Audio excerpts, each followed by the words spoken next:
Good morning. Welcome back to Jamaica's Journey. I'm Jamaica, and today I am doing part two of my testimony regarding the opioid crisis. And this journey is about helping others as someone has helped me to recognize the plans, the plots, the ploys of the enemy, and how the enemy uses people willingly or unwillingly. And we can fall in such a trap. And I used to say, I would never do anything like that. I would never do that. Please don't ever say that. Because that very thing is what the enemy will come to you with. I never really wanted to be on any pain medication when I was sick.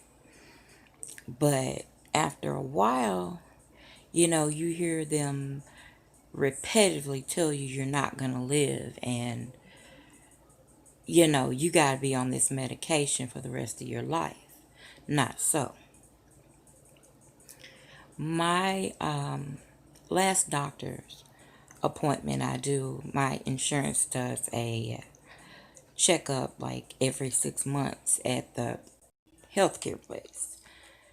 And last time I went in, I think it was the beginning of last month, I went in, weighed in, did my blood work and everything, and he said, "I'll call you tomorrow, Miss Cook, with your results."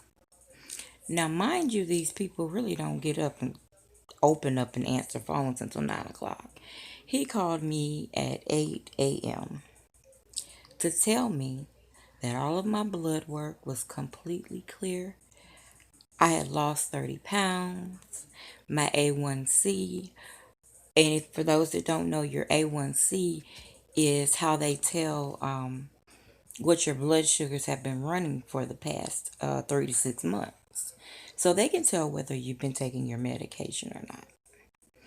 And he's just said, "Miss Cook, I don't know what you're doing, but keep doing it."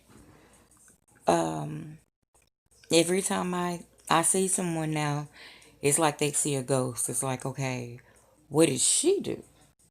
She's been sick for a long, over 20 something years. But I come to you today and I tell you, God is some kind of awesome. Jesus is my salvation, Savior of my soul. And I'm so, so grateful. God is doing great things in this season.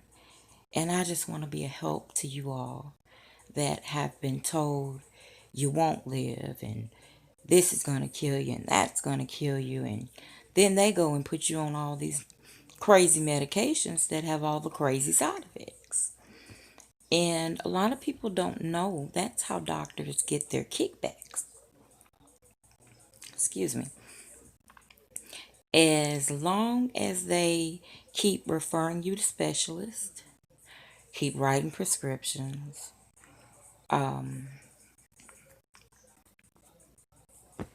it's going to eventually kill you. The system is wired that way. God left us every herb bearing seed and tree on this earth. We just lack the knowledge and the understanding and the wisdom that He's bestowed upon us, and put our hands to doing what He created for us to do from the beginning of time. Disobedience, arrogance, pride, stubbornness, disrespect. I've been there. And yes, I did that. And I can openly confess my sins because I know He has forgiven me. And the reason I know that He's forgiven me for my sins is because He has healed my body completely. I take no pain medication, and I was on the strongest opioids that they had ever created. A lot of people didn't even know they put them in pill form, and in patches. They have different ways. They can even put it in a body cream and prescribe it to you. It just has to be mixed. The compound has to be mixed. And you spend all your hard earned money on drugs that are not going to get you any better. They may give you some temporary relief, but I believe in having that total relief. And you don't have to feel drugged up, zoned out. You can't function, going to sleep behind the wheel, just, things that I have done, you know, and I'm not bragging on it, but when you overcome something, you can help someone else that you see going through the same cycle overcome it.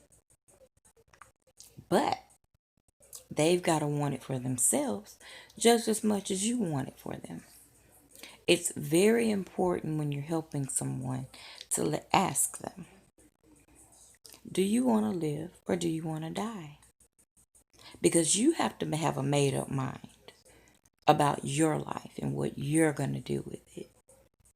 Are you going to straddle the fence?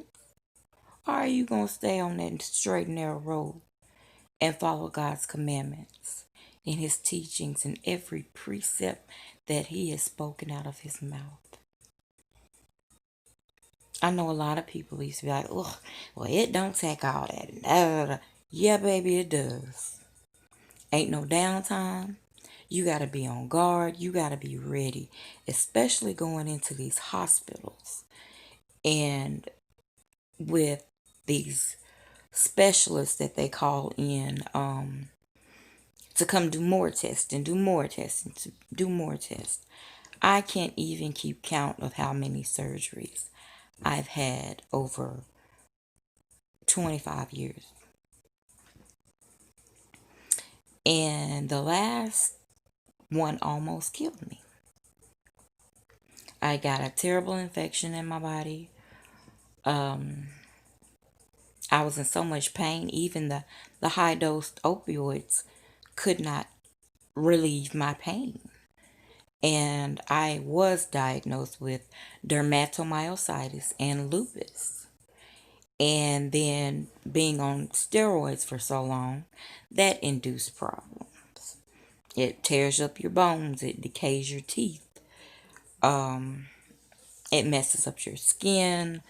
I know that some doctors give it for people that have asthma, but there are so many natural and healthy ways to live a full, prosperous life.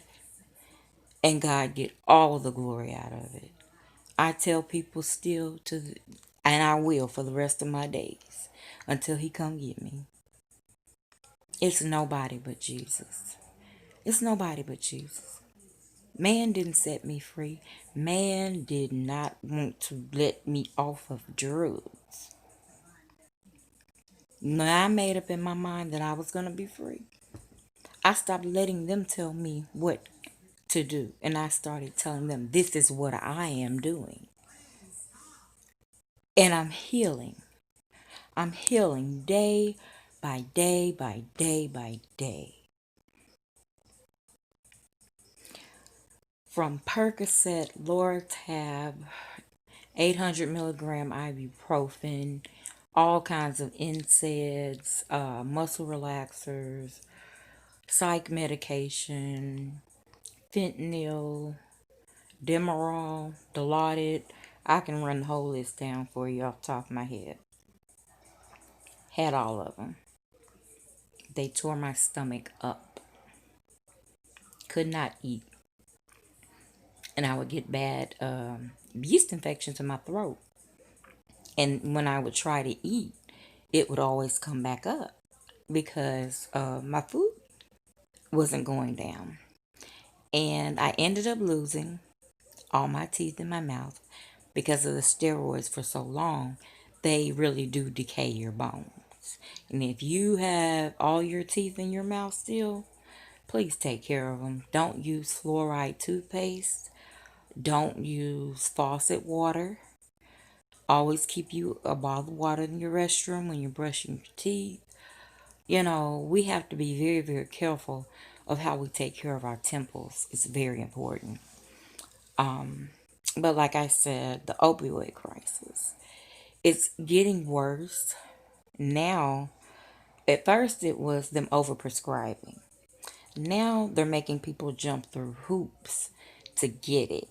So the government, I guess, thought they were doing something by cutting it off, uh, and taking some doctors' licenses. But, you know, it's people out on the street that are selling them, getting a hold to them. They have a connect, as they say, and they're still selling it.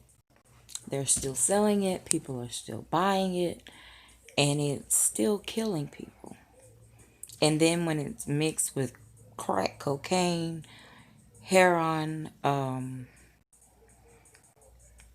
whatever other things addicts use, and then drinking behind it, um, tears up your liver, tears up your stomach too. None of those things are good for you. And I can tell you, my godmother, oh, I was very hard headed and stubborn. It took for my godmother to go to my mom and tell her, you know, Mary, Jamaica has an addiction. And my mom was like, "What are you talking about?" She said she has an addiction. You need to go over to her house, go in that drawer and pull all that medication out of there and throw it out. I was self-medicating, self-medicating.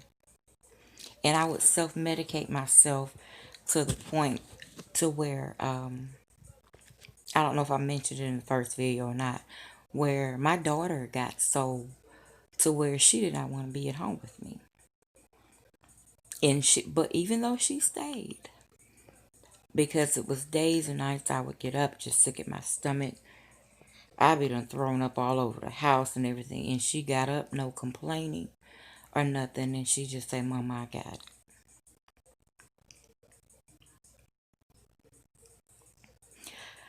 I'm blessed beyond measure to have a godmother that loves my mother and my child and my family so much. She refused to let the enemy have me. She refused to let me die. I cherish her. She is a treasure, a true treasure. God has given me much. You know, people look at you and be like, "Well, you know, she been sick for so long." Da, da. I turn around and I say, "Where you see somebody sick at? I ain't been in no hospital. I ain't on no pain medication. I take my vitamins. I eat my vegetables. I eat clean and healthy. I don't eat processed foods.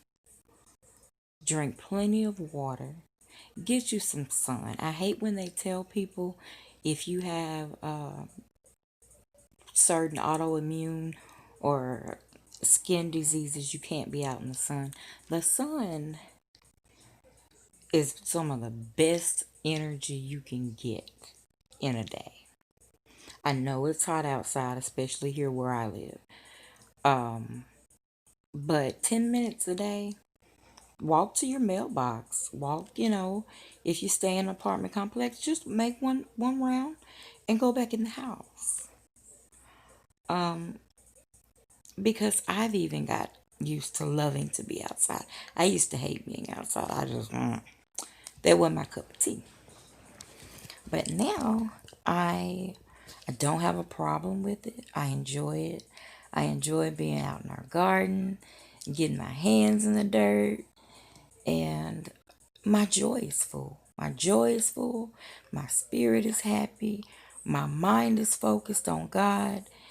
And I just want others to be able to know there is a way to get set free from those things. Doctors are not going to tell you because you mess up their money. I will never.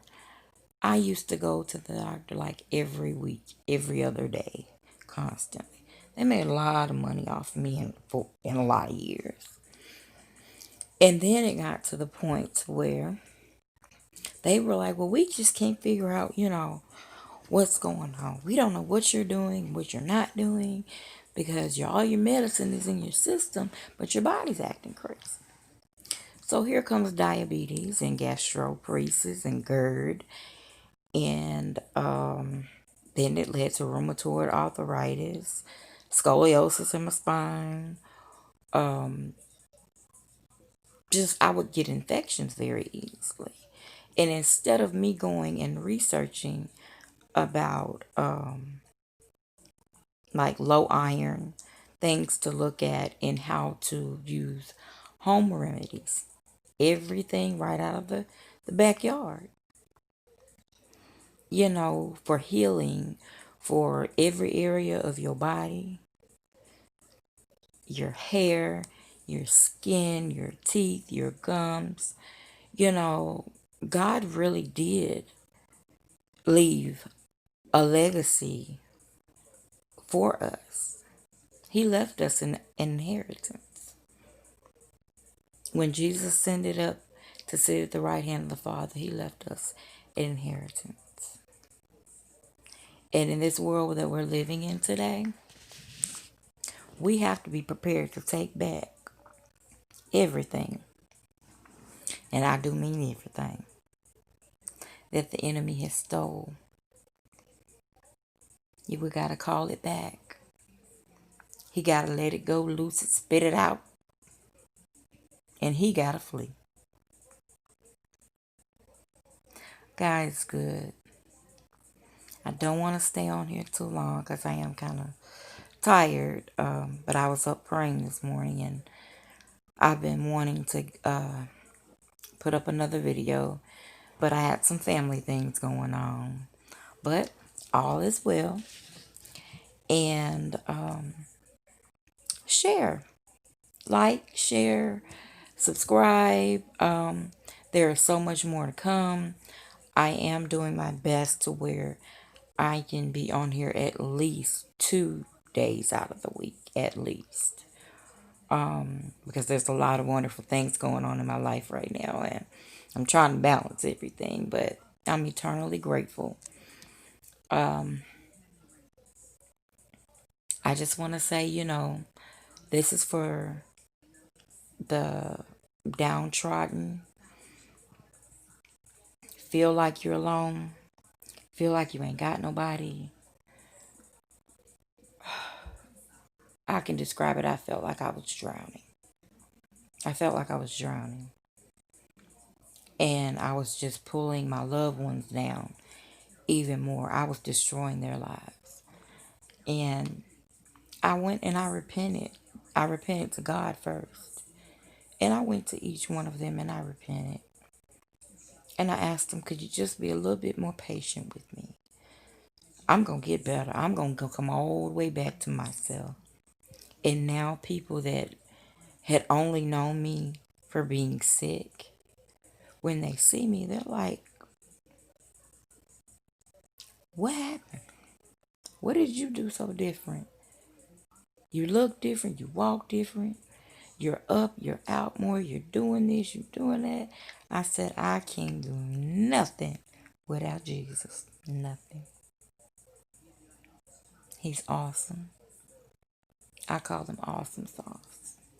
My nickname for him. I thank him for each and every day of my life. Couldn't make it without him. So just know, if you know anyone dealing with opioid crisis, you can email me if you have questions, or if you would like to come on live with me on occasion and ask questions, and I can I am more than happy to answer them. I used to be ashamed to admit the things that I had brought upon myself, and how stress and an idle mind really can kill you. Learn, when people are doing mean things and saying ugly things, assassinating your character, using you, betraying you, lying on you, throwing you away. God is always there. He never leaves us. When things go down funky, it's because we've gotten out of His will. And in this point in time, in this day and time, and in this season, it's time to get right. He's on his way back for his bride without a spot or a wrinkle. And I decree and declare that I will be in that first number. I love you. Thank you all for subscribing that have. Thank you all that even if you're just watching, please get this, because somebody knows somebody that needs to know all this testimony that I have to give. So I do have to break it up in portions. But I just wanted to come on this morning while I was up and just encourage you guys. Get up, get in the Word of God, get your worship on this morning before you leave out that door. Talk to Him, sit with Him. I don't care if you're in the bathroom and shower. Spend some time with Him. Meditate on the Word. Put you some worship music on, get on in there and dance. And thank Him for blessing your day already. He'll do it. He's so honorable. He's so cool. He's the absolute best. But like I said, I'm going to let you go. I may get a nap in before I run some errands. But I love you.